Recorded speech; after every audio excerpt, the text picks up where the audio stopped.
한 주간 평안하셨습니까? 코로나 확진자 수가 좀 줄어들기 원하죠.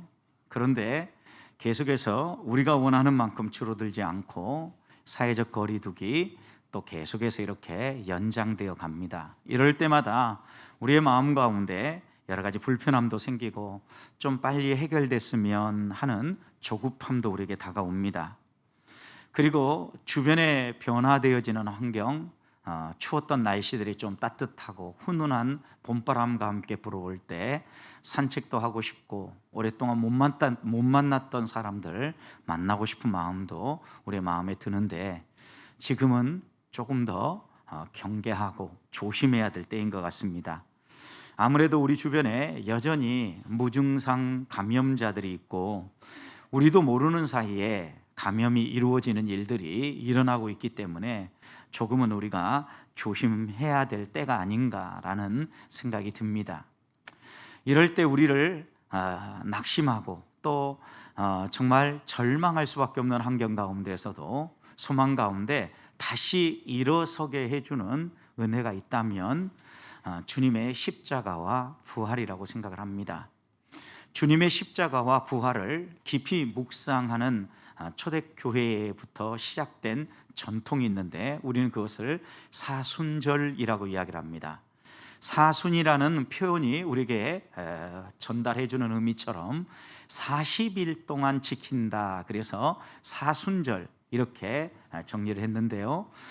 예수 그리스도가 부활하신 날로부터 시작해서 거꾸로 40일 전부터 사순절이 시작됩니다. 그런데 주일은 빼고 40일을 치기 때문에 수요일부터 시작을 합니다. 수요일부터 시작을 해서 주님 부활하신 부활주일 전날까지 이 기간을 사순절로 보내게 되는데 이 40일을 초대교회 성도들부터 지금 우리에게까지 이 사순절의 전통이 전달되어지는 것은 주님의 고난을 묵상하고 우리의 삶을 새롭게 하는 갱신의 시간으로 사용을 했습니다. 성경에도 보면 실제로 이 40일이 주는 의미들이 여러 가지 의미가 있는데 자신을 돌아보고 하나님 앞에서 자신의 신앙을 새롭게 하는 의미로 40일이 자주 쓰여졌음을 알 수 있습니다. 여러분, 모세 생각해 보십시오. 하나님의 부름을 받고 이스라엘 백성을 인도해 갈 때 하나님께서 그와 만나서 그에게 더 큰 은혜를 베푸시고 힘을 주시기 위하여 시내산으로 부르시죠. 시내산에 올라가서 그는 40일 동안 금식하며 하나님과 교제하며 하나님을 더 든든히 붙잡는 믿음의 사람으로 또 이스라엘 백성을 잘 이끌어갈 수 있는 지도자로 서게 되었죠. 이스라엘 백성이 하나님의 약속의 말씀을 믿지 못함으로 광야에서 40년이라는 세월을 보냈습니다. 근데 이 40년은 하나님이 어떤 분인가를 경험하는 시간이었고 하나님과 친밀한 교제를 나누면서 하나님이 명령하시는 대로 순종하는 삶이 복된 삶임을 깨닫는 그런 시간이었죠. 예수님에게도 40일은 매우 의미가 있습니다. 예수님이 공생애를 시작하면서 제일 먼저 했던 게 무엇입니까? 40일간의 금식입니다. 또 40일 동안 광야에서 이 금식과 함께 사단의 시험을 받으면서 다시 한번 하나님의 말씀으로 견고하게 서서 사탄의 세력을 물리치심으로 공생애를 시작하지 않았습니까? 예수님의 사역의 마무리는 어떻게 되셨습니까? 십자가에 죽으시고 부활하셨죠. 부활하신 후에 믿음이 흔들리고 또 낙심하여 있는 제자들을 다독거리고 세우시고 그들을 이끌어가는데 부활에서부터 승천까지의 기간이 40일입니다, 여러분. 그런 점에서 40일은 우리의 신앙을 다시 한번 점검하고 견고하게 서서 하나님 앞에 더 가까이 가는데 성경은 자주 쓰여지고 있다는 것을 금방 알 수 있겠지요. 우리들이 이 사순절을 보내면서 꼭 마음에 새겨야 될 교훈이 있다고 하면 주님의 십자가의 사랑입니다. 우리를 사랑하셔서 자신의 모든 것을 내어주신 이 사랑을 생각하면서 나는 그 사랑을 가슴에 새기고 살고 있는가, 나를 점검하고 다시 한번 각성하여서 주님을 본받아서 나도 사랑하며 살겠다라고 다짐하는 기간입니다. 또 하나는 십자가의 고난을 묵상하면서 주님의 십자가의 고난이 무엇 때문에 내게 다가왔는가, 그리고 주님이 무엇 때문에 죄 없으신 분으로 십자가를 지셨는가를 생각하면서 우리도 스스로를 절제하고 하나님 앞에서 혹시 죄는 없는가 돌아보면서 자신을 정화시키는 시간으로 보내었던 게 이제까지 사순절의 전통입니다. 그런데 이렇게 사순절을 보내면서 우리가 마음속에 정리하고 생각만 가지고 있으면 사순절의 의미가 무슨 의미가 있겠습니까? 그래서 초대교회 전통은 이 40일 동안 단순히 우리의 마음속에 십자가의 사랑과 고난만 묵상하고 끝난 것이 아니라 이것을 구체적으로 실천하기 위해서 여러 가지 생활 과제들을 행했는데, 그 가운데 하나가 수요일 날 사순절이 시작됐는데, 이 사순절이 시작될 때 제로 이마에 십자가를 그렸다고 합니다. 그래서 이 날은 애쉬 웬스데이, 제의 수요일, 이렇게 묘사하는 날입니다. 여러분, 그런데 죄가 생기기 위해서는 무언가가 태워져야 되겠죠, 여러분. 무언가 태워진다라는 이 의미를 통하여서 우리는 이 죄를 뒤집어 쓴다는 성경의 이미지는 항상 참회하고 회개하며 하나님을 바라보는 표시였습니다. 또 하나, 여러분, 아무리 이 세상에 좋은 것이라 할지라도 불이 한번 태우고 지나가 버리면 한순간에 시들어버리고 한순간에 죄로 남죠. 흙으로 돌아가게 되죠. 우리는 이걸 보면서 우리가 이 세상에서 붙잡고 의지하고 있는 세상의 부귀와 영화, 이것도 한순간에 흙으로 돌아가고 잿빛으로 변할 수 있다는 걸 생각하면서 내가 무엇을 붙잡고 있는가 다시 한번 돌아보면서 엄숙하게 하나님을 신뢰하는 이런 생활 과제들을 이마에 죄를 묻혀서 십자가를 그림으로 다시 한번 더 확인했던 겁니다. 아무래도 이론적으로만 생각하는 것보다 무언가 행동으로 한 번씩 하고 나면 우리의 마음속에 더 생각날 거 아닙니까? 그런 점에서 사순절에 우리가 해보는 생활 과제는 참 의미가 있다라고 말할 수 있습니다. 사순절에 행하는 생활 과제 가운데 대표적인 것이 또 하나 있다면 그것은 금식입니다. 금식은 사순절의 가장 중요한 관습이었고, 주님의 고난과 구속을 묵상하면서 인간의 노력과 힘으로 모든 것을 변화시켜 보려고 하는 이 모든 것들은 내려놓고 하늘의 하나님을 의지하고 하나님이 주시는 힘으로 나는 사는 존재입니다 라는 걸 고백하기 위해 육신의 에너지에 해당되어지는 양식들을 끊고 하늘 양식, 하나님이 공급하시는 하늘의 은혜를 사모하며 생활 과제를 했던 것입니다. 그리고 무엇보다도 초대교회부터 지금까지 이 사순절에 또 하나 지켜왔던 생활 과제 중 하나는 구제와 선행을 베푸는 것입니다. 우리는 우리 자신을 위해서 많은 것을 쓰고자 하는 마음이 항상 앞에 있습니다. 자기의 필요와 자기의 당장 앞에 놓인 일들이 펼쳐지면 이웃을 생각하지 못하고 이웃을 위하여 살지 못하지요. 그런데 우리 주님께서는 이런 우리들을 깨우치기 위하여서 자신의 모든 것들을 다 십자가 위에서 내어주시면서 우리가 정말 본받고 살아가야 될 삶은 내 자신을 위한 삶이 아니라 나만을 위해서 살아가는 삶이 아니라 이웃에게 베풀고 나누는 삶임을 깨우쳐 주셨습니다. 이것을 본받아서 초대교회부터 이 사순절 기간 동안에는 우리 주변에 혹시 어려운 사람은 없는가, 고통당하는 사람들은 없는가, 이런 사람들을 돌아보면서 구제하고 자비를 베푸는 생활 과제들을 행해왔다는 것입니다.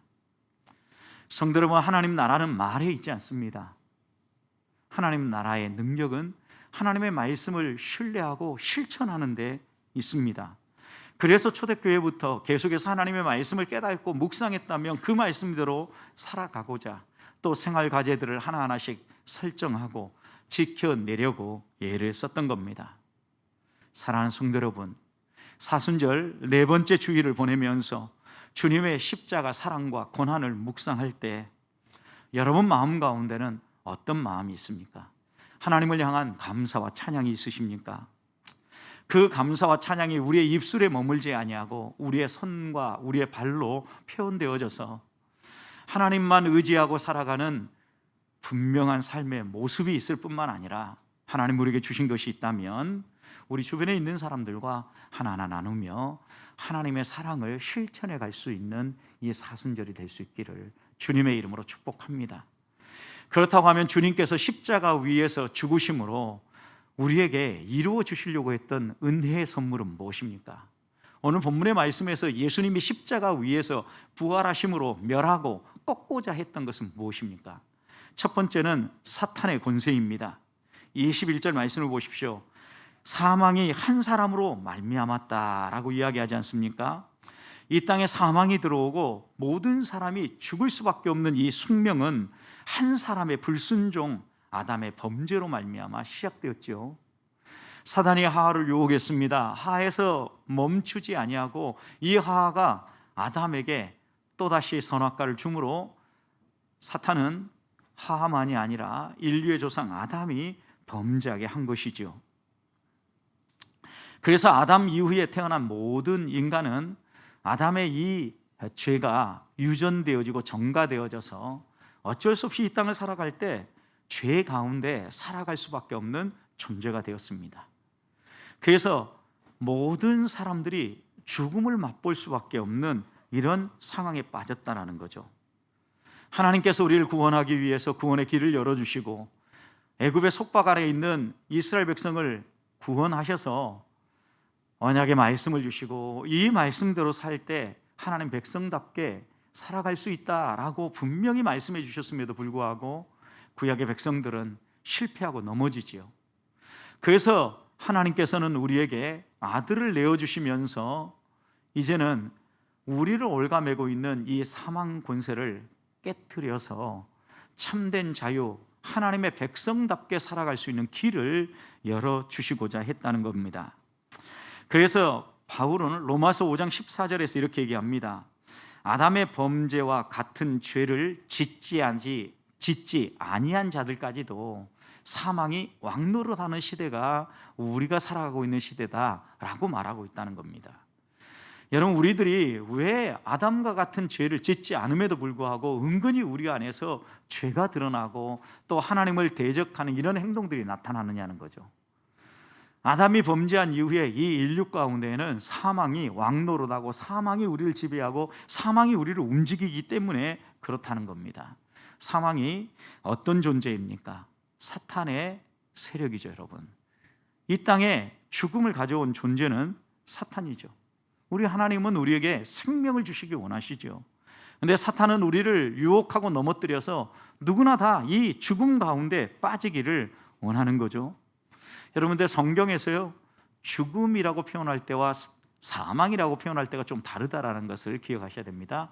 일반적으로 우리가 죽음이라고 얘기할 때는 생물들, 이런 생물들이 목숨을 다했을 때, 목숨이 끊어졌을 때 죽었다 이렇게 표현합니다.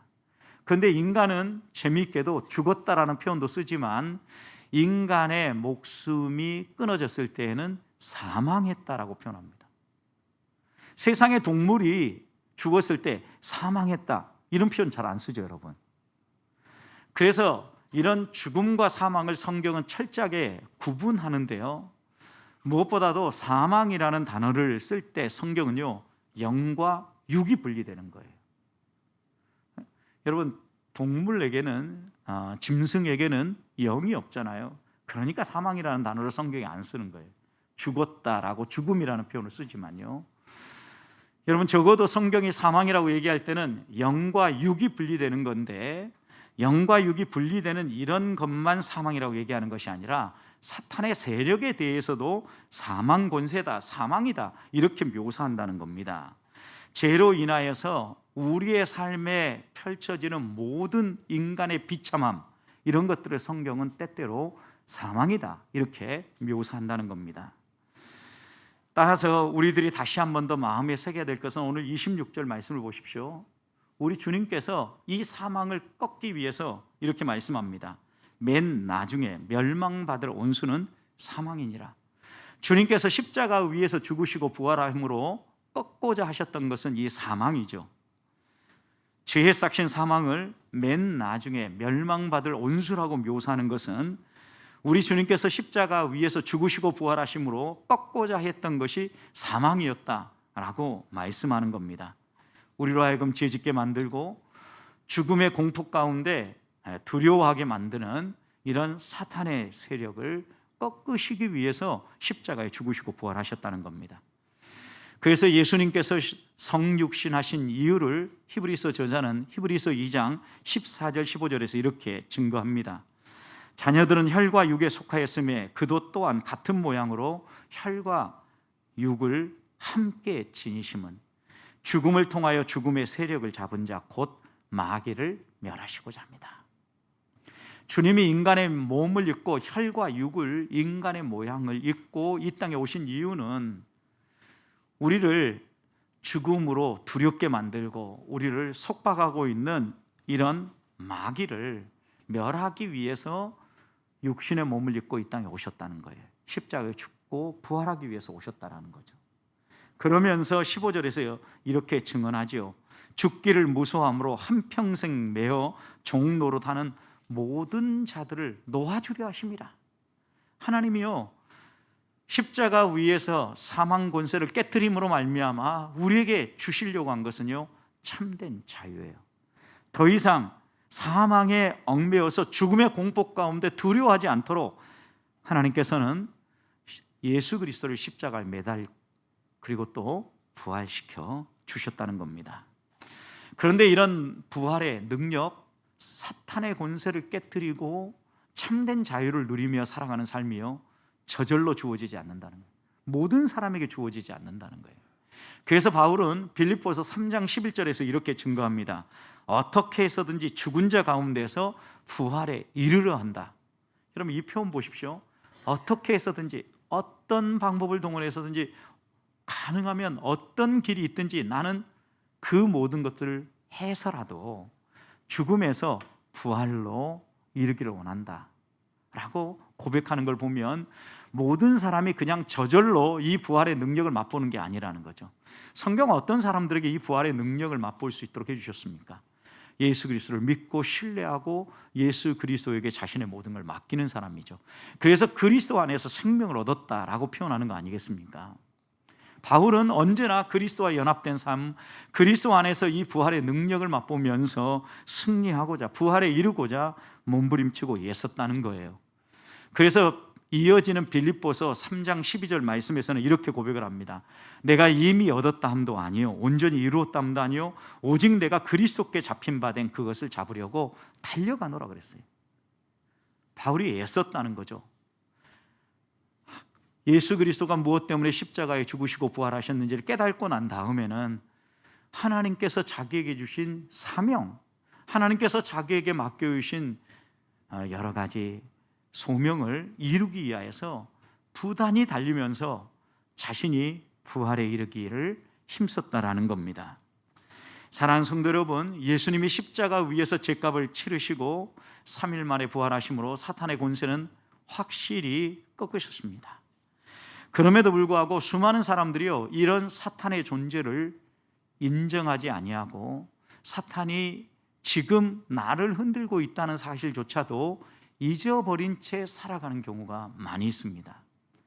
지난 주간에 전도파 훈련을 시작하면서 첫 시간 오리엔테이션 하면서 1단계 훈련을 처음 받는 분들에게 영적 전쟁터에 여러분들이 들어오셨다라는 것을 소개했고, 이런 영적 전쟁터에서 우리가 살아가다 보면 때때로 사단이 우리를 해방하고 공격할 수도 있다라고 이렇게 말씀을 드리고 깨어 함께 기도할 것을 당부드렸어요. 그런데 그때 1단계 훈련을 받았던 분, 1단계 훈련을 받기 위해 오셨던 집사님 가운데 한 분이 이번 주 큰 어려움을 겪으면서 제가 소식을 듣고 전화를 드렸더니, 목사님 지난 전도파 훈련할 때 얘기하신 것처럼 사탄이 저를 흔드는 것 같다고, 남편이 갑자기 톱에 손가락 3개가 거의 잘려 나갔다라는, 겨우 봉합수술을 하고 퇴원을 했는데 가만히 생각해 보니까 목사님 지난주 주일날 전폭훈련할 때 하셨던 말씀이 생각났다라고 하시면서 사단이 나를 흔드는 것 같다라는 말씀을 할 때 여전히 우리가 그냥 스쳐 지나갈 수 있는 우리의 실수 또 우리 주변에 펼쳐질 수 있는 일들도 곰곰이 살펴보면 배후에서 우리를 흔드는 세력이 있을 수 있다는 것을 깨닫게 되는 거죠. 그런 점에서 우리가 하나님 앞에서 영적으로 깨어있고 하나님이 우리를 이끌어 가신다는 것을 인정하며 살아가는 것, 이건 매우 중요한 부분입니다. 사랑하는 성도 여러분, 한 주간 살아가는 동안 사단은 여전히 우리를 흔들고 넘어뜨리기 위해서 다가오지만 우리 주님은 이 사단의 세력을 이미 십자가 위에서 죽으시고 부활하심으로 꺾으셨습니다. 아무리 사단이 몸부림친다고 해도 그는 패잔병으로 이제는 맨 나중에 멸망받을 원수의 자리에 있다는 것을 기억하십시다. 지금은 세력을 떨칠지 모르지만 결국 발톱이 빠진 사자이고 이가 빠진 호랑이라는 것을 잊지 마십시다. 아무리 우리를 위협해도 우리를 넘어뜨리고 죽일 수는 없습니다. 그렇다면 우리도 바울처럼 부활에 이르기 위하여서 하나님이 나를 부르신 부름의 상이 무엇인가, 사단이 우리를 해방하고 흔들어 놓는다 해도 주저하지 아니하고 끝까지 믿음으로 경주해 나아가는 한 주간의 삶이 되시기를 주님의 이름으로 축복합니다. 두 번째, 우리 주님은 부활을 통하여서 이 세상의 권세를 꺾으십니다. 24절 말씀을 보십시오. 그 후에는 마지막이니 그가 모든 통치와 모든 권세와 능력을 어떻게 해요? 멸하시고 그랬어요. 우리 주님이 부활하심으로 말미암아 두 번째 멸하시려고 했던 것은 모든 통치, 모든 권세, 모든 능력이에요. 여러분, 이 어구는 일반적으로 이 세상의 세력, 하나님을 대적하는 악한 세력을 통칭할 때 사용되어지는 표현입니다. 결국 사단에 사로잡혀서 자신이 가진 권력, 자신이 가지고 있는 힘을 가지고 하나님 나라를 대적하고 하나님의 백성을 회방하는 악한 세력이라고 말할 수 있습니다. 우리는 이런 것들을 어느 우리가 살아가는 이 시대의 가치, 이 시대의 정신이라고 말을 합니다. 그리스도인들이 왜 이 세상에 휩쓸려서 살지 아니하고 이 세상 속에서 구별되게 살기를 원합니까? 세상의 가치, 세상의 시대 정신이 사단이 지배하고 이걸 통하여서 그리스도인들을 흔들어 놓기 때문이죠. 시대 정신에 휩쓸려서 가는 그런 그리스도인을 우리는 세속화된 그리스도인, 이렇게 이야기하지 않습니까? 그리스도인은 이 세상의 세파 속에서 거슬러 헤엄치는 살아있는 물고기들입니다. 하나님이 우리에게 원하시는 그곳을 향하여서 우리는 부단히 올라가며 하나님을 바라봐야 하는데, 어느 우리가 살아가는 이 시대의 모습을 보십시오. 얼마나 많은 사람들이 자기 욕심과 탐욕을 따라서 죄를 지으며 살아가고 있습니까? 최근 우리나라의 집값 문제가 얼마나 큰 해결책입니까?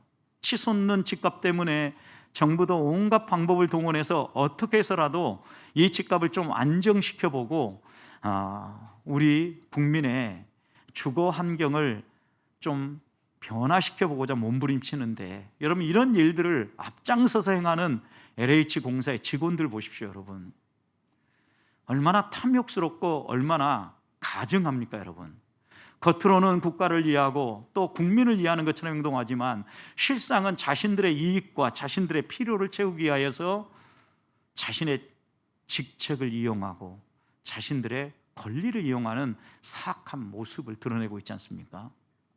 전부는 아닐 겁니다. 그렇지만 분명한 것은 인간의 이런 탐욕스러운 모습이 우리의 삶 전반에 흩어져 있다는 겁니다. 우리 아시아 가까이에 있는 미얀마의 지금 민주화 운동도 생각해 보십시오. 여러분, 군부의 쿠데타에 저항하면서 자신의 생명을 걸고 목숨을 걸고 자유를 찾기 위해서 얼마나 몸부림치고 있습니까? 사악한 군부는 자신들의 권력을 위하여서 자신들의 힘을 더 과시하기 위해서 이런 생명까지도 하찮게 생각하며 악을 자행하고 있죠. 여러분, 우리가 살아가는 이 시대를 보십시오. 돈이라면 뭐든지 할 수 있고 권력이 있다면 뭐든지 할 수 있다라고 하는 사악한 마음들이 있기 때문에 백성을 생각하고 국민을 이해하기보다는 더불어 함께 살아가고 하나님이 처음 이 땅을 창조하신 창조의 목적을 따라 서로 돕고 서로 나누며 함께 살아가기보다는 자기가 더 많은 걸 취하고 더 좋은 자리에 올라가기 위해서 부단히 경쟁하고 싸우고 있다는 겁니다. 하나님이 창조하신 그 나라와 지금 우리가 살아가고 있는 이 나라는 무진장 다르다는 거죠. 고장나 있는 겁니다. 이런 고장난 세상을 치유하기 위해서 하나님 아버지께서 아들까지 내어주신 겁니다. 그래서 예수 그리스도께서 십자가 위에서 죽으신 것을 바울은 골로새서 1장 20절에서 이렇게 표현했습니다. 그의 십자가의 피로 화평을 이루사 만물 곧 땅에 있는 것이나 하늘에 있는 것들이 그로 말미암아 자기와 화목하게 되기를 기뻐하셨다 그랬습니다. 예수 그리스도의 피로 말미암아 화평을 이루고자 하셨다라는 거예요. 그래서 이 땅에서 여러분 탐욕스럽고 자기의 권력을 탐하고 자기의 필요를 채우기 위해서 사악한 행동을 하는 사람들 보십시오. 화평케 하는 삶이 아니라 갈등을 일으키고 오히려 수많은 사람을 죽여서라도 수많은 사람들을 어렵게 만들어서라도 자신이 행복하면 된다라는 악한 생각을 가지고 있는 거죠. 우리 주님은 십자가 위에서 이런 갈등들, 자기만을 위한 탐욕스러운 삶을 정리하고 화목하게 하는 삶을 살게 하고자 이 땅에 오셨다라는 거예요. 그래서 25절 말씀을 보면 우리 주님께서 십자가 위에서 죽으신 다음에 모든 원수들을 꺾어서 그 발 아래 두실 때까지 계속해서 왕노릇하시며 다스려 가신다라는 거예요. 여러분, 발 아래 둔다는 의미가 무엇입니까? 정복한다는 거죠. 이 세상의 시대의 정신, 사단의 세력에 움직이는 악한 사람들을 주님이 정복하고 발 아래 두실 때까지 계속해서 다스려 가신다라는 게, 이건 뭐예요? 원래 피조물인 우리는 창조하신 하나님을 신뢰하고 하나님의 다스림을 따라 살아가야 될 존재들입니다. 그런데 아담 이후에 범죄하면서 이런 하나님의 다스림을 거부하고 내 마음대로, 내 뜻대로, 내 필요를 추구하며 내가 원하는 대로 살겠다라고 나온 게 죄의 모습들이죠. 그래서 우리 주님께서는 십자가 위에서 죽으심으로 이런 사악한 통치권을 꺾고 주님의 통치권을 회복하는 것, 여러분 이게 뭐예요? 이 땅의 하나님 나라를 회복하는 과정이에요. 그래서 왕노를 하신다라는 것은 우리 주님께서 통치권을 회수한다라는 거예요. 이 세상의 악한 권세와 이 세상의 악한 철학들을 다 꺾으시고 우리 주님을 인정하고 우리 주님을 따라 살아가는 하나님의 백성들이 이 땅에 가득 채워지도록 통치권을 회복하시면서 계속해서 이 일을 행해 가실 것을 말씀하신 것입니다. 주님이 지금도 하나님 보좌 우편에서 다스리고 계심을 바울은 로마서 8장 34절에서 죽으실 뿐만 아니라 다시 살아나신 그분이 하나님 보좌 우편에 앉아 계셔서 지금 우리를 다스리고 우리를 이끌어 가신다라고 말씀하고 있는 겁니다. 사랑하는 성도 여러분, 주님이 십자가 위에서 죽으시고 부활하심으로 꺾으신 두 번째 세력은요, 이 세상의 시대 정신입니다. 이 세상을 움직이는 이 세상의 철학과 이 세상의 탐욕스러운 가치들입니다. 우리들도 혹시 이 세상의 탐욕스러운 시대 정신과 가치와 철학에 의해서 흔들고 있지는 않습니까? 우리 주변에 세상의 방식으로 돈을 많이 버는 사람을 보면 우리의 마음이 흔들리지 않습니까? 여러분, 그럴 때마다 우리 그리스도인들은 하나님의 다스림이 이 땅에 시행되어지고 더불어 함께 살아가라고 하신 하나님의 말씀이 우리의 삶을 통하여서 이 세상 가운데 채워질 수 있도록 하나님이 왕노릇하며 이 세상을 다스려가는 이 하나님 나라의 통치가 실현되어질 수 있도록 우리들이 구별되게 살아야 합니다. 수많은 그리스도인들이 하나님의 말씀을 믿는다고 하면서도 그 말씀을 따라 살지 아니하고 세상의 방식대로 살아가니까 우리 주님이 다스려 가시려고 하는 하나님 나라가 이 땅에 펼쳐지지 않는 것이죠. 그리스도인 내가 먼저 하나님 앞에서 이것을 깨닫고 겸손히 하나님이 정말 원하시는 삶이 무엇인가를 생각하며 세상의 가치와 세상의 철학, 세속화가 아니라 세상의 철학과 구분되어진 하나님 백성의 삶, 우리 주님께서 십자가 위에서 죽으심으로 또 부활하심으로 회복하고자 하셨던 하나님의 다스림이 내 삶에 이루어짐으로 모든 사람과 바른 관계를 맺고 다른 사람의 것을 빼앗고 착취하고 탐욕스러운 삶을 사는 것이 아니라 하나님이 내게 조그만 것 주셨다 할지라도 이웃과 함께 나누면서 십자가의 사랑을 우리의 삶 가운데 실천해가는 성도들이 될 수 있기를 주님의 이름으로 축복합니다. 마지막으로 우리 주님께서 십자가에서 부활하심으로 꺾고자 했던 세 번째 것이 있다고 하면 우리 안에 있는 악한 본성입니다. 우리 안에 있는 부패한 본성입니다. 20절 말씀을 보십시오. 주님께서 죽은 자 가운데 살아나심으로 말미암아 잠자는 자들의 첫 열매가 되셨다라고 말씀하시죠. 첫 번째 맺힌 열매는요, 이어지는 열매들도 계속해서 동일한 열매를 맺게 해 주실 것에 대한 표시지요. 그런데 우리 주님께서 십자가 위에서 죽으시고 끝난 게 아니라 부활하셨습니다. 그렇다면 우리들도 주님을 믿고 주님과 연합해 있으면 죽고 끝날 인생이 아니라 다시 부활할 거라는 거죠. 우리를 지배하고 있는 사탄의 권세는 더 이상 우리를 흔들지 못하고 이 세상의 철학은 더 이상 우리를 흔들지 못하고 우리가 결단하고 주님만 붙잡으면 결국 주님처럼 우리도 승리하고 부활하게 될 것을 약속해 주시는 말씀입니다. 그래서 바울은 22절에 분명히 얘기합니다. 아담 안에서 모든 사람이 죽은 것처럼 그리스도 안에서 모든 사람이 삶을 얻게 된다라고 얘기했습니다. 그러니 여러분, 우리 안에 부패한 본성이 깨끗하게 해결되고 우리가 부활의 능력을 맛보면서 이 세상을 살아갈 수 있는 비결이 무엇입니까, 여러분? 오늘 본문은 분명히 우리 이렇게 얘기하는 겁니다. 그리스도와 함께 연합해서 사는 거죠. 여러분, 그리스도와 연합할 때 내가 그리스도 안에서 생명을 얻게 되는 거죠. 그리스도와 연합된 삶을 내가 인정하고 주와 함께 걸어갈 때 나를 지배하고 있고 나를 흔들고자 하는 이 세상의 철학, 사탄의 세력은 꺾일 수밖에 없다는 겁니다.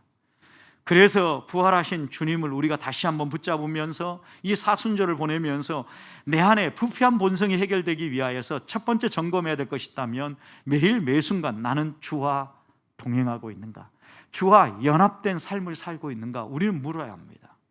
한 주간 저는 우리 보배교회 성도들이 주와 연합된 삶을 사모하고 마치 포도나무 가지와 포도나무 줄기에 붙어 있기만 하면 아버지께서 깨끗하게 하시고 아버지께서 양분을 공급해 주심으로 풍성한 열매를 맺는 삶을 살게 되는 것처럼 하나님 아버지 때문에 우리 안에 있는 부패한 본성도 해결되어지고 하나님이 맺고자 하시는 믿음의 풍성한 열매가 맺혀지는 이런 삶을 살 수 있기를 소망합니다. 또 한 가지는 23절 보면 이런 일들이 한순간에 이루어지는 것이 아니라 각각 자기 차례가 있다라는 겁니다. 여러분, 여기에 각각 차례가 있다라는 것은 그 당시에 이 고린도에는 군인으로 생활하다가 퇴직한 이런 군인들이 많이 살고 있었는데 그들이 잘 이해하고 깨달을 수 있도록 군사용어로 쓴 겁니다. 여러분, 군대의 생명은 무엇입니까? 명령체계에 따라서 일사불란하게 움직이는 거죠. 차례차례. 위에 있는 대장이 이야기하는데 그 밑에 있는 부하가 듣지 않는다면 이건 하극상이죠, 여러분. 우리 역사 가운데에도 이런 아픔이 있었는데 우리는 이런 걸 뭐라고 얘기합니까? 악한 구테타라고 이야기를 합니다. 여러분, 이런 일들 때문에 얼마나 많은 사람들이 아픔을 겪고 슬픔을 겪습니까? 그러나 우리 주님께서 행하시는 일들은 이런 구테타가 일어나지 아니하고 각각 자기의 차례가 있어서 그 차례대로 하나하나 이루어 가신다라는 겁니다. 하나님이 우리 안에 이 부패한 본성을 제거해 가는 것도요, 어떤 분들은 보면 예를 들어서 거의 이 부패한 본성이 사라져서 걸어 다니는 성자처럼 보이는 사람도 있지만 어떤 사람은 교회 다닌다고 하는데도 도대체 거룩한 모습이 안 묻어나요. 그런데도 그는 하나님을 믿는다고 얘기합니다. 예수 그리스도를 개인의 구주로 영접했다고 고백합니다. 무슨 차이가 있는 겁니까? 각각 자기 차례대로 한 사람 한 사람 안에 있는 이 부패한 본성이 서서히 하나하나 사라져가고 있는 거죠. 믿음의 분량이라고 표현하고 우리는 이것을 성화의 과정이라고 이야기를 하는 겁니다. 함께 믿는다고 해서 모든 사람이 다 동일한 수준에 도달하는 건 아니지요. 각각 차이는 있을지 모르지만 그러나 분명한 것은 우리 주님께서 우리 안에 있는 이 악한 본성, 부패한 본성을 깨끗하게 해결하고 하나님을 의지하고 하나님을 닮아 살아갈 수 있도록 우리 안에 일하신다는 말씀입니다. 지금은 앞이 캄캄하고 아무런 변화가 일어날 것처럼 보이지 않는다 할지라도 주님을 믿고 부활의 능력을 신뢰하는 하나님의 자녀라고 하면 결국에는 하나님이 정하시는 때에 하나님의 사람으로 다듬어 가신다라는 믿음을 갖는 겁니다. 28절 말씀을 보십시오. 그래서 이런 것을 인정하는 것을, 만물을 그에게 복종하실 때에는 아들 자신도 그때 만물을 자기에게 복종하신 이에게 복종하리라. 여러분, 복종한다는 표현이 많이 나와요. 하나님 아버지께서 이 세상의 모든 것들을 복종하게 할 때 아들 예수님도 아버지의 그 뜻에 복종한다는 거예요. 이것처럼 우리들도요, 우리 주님을 본받아서요, 하나님의 다스림에 복종하는 삶을 살아가는데, 이게 뭐예요? 우리의 삶에 내 뜻을 내려놓고 아버지의 뜻대로 살아가는 삶, 주님을 인정하고 주님을 닮아가는 삶, 성화의 가정을 살아가는 거예요. 왜 우리가 넘어지고 왜 우리의 모난 부분이 많이 드러납니까? 주의 말씀이 분명함에도 불구하고 내 뜻, 내 생각대로 행동하려고 하기 때문이죠. 결국 우리 주님께서 28절 마지막 절을 보면 이런 통치권을 회복해서 우리를 다스림으로 만유 안에 만유의 주로 서시고자 하시는 거죠. 이 우주 만물을 창조하신 하나님께서 이 우주 만물에 대한 통치권을 해소하시는 거예요. 이게 뭐예요? 하나님 나라이죠, 여러분. 하나님께서 이 땅 가운데 하나님의 백성들 가운데 있는 모든 죄들을 제거하고 사단의 세력, 이 세상의 시대 정신, 그리고 우리 안에 있는 부패한 본성을 제거하면서 결국 이루려고 하는 것은 무엇입니까? 영원한 생명, 하나님 나라를 맛보고 경험하게 하는 거예요. 우리가 한 주간 살아가는 동안 나는 멸망받을 원수 때문에 고통스러워하고 있는가? 아니면 이 원수를 이미 꺾고 멸망시키신 우리 주님을 붙잡고 살고 있는가? 돌아보십시다.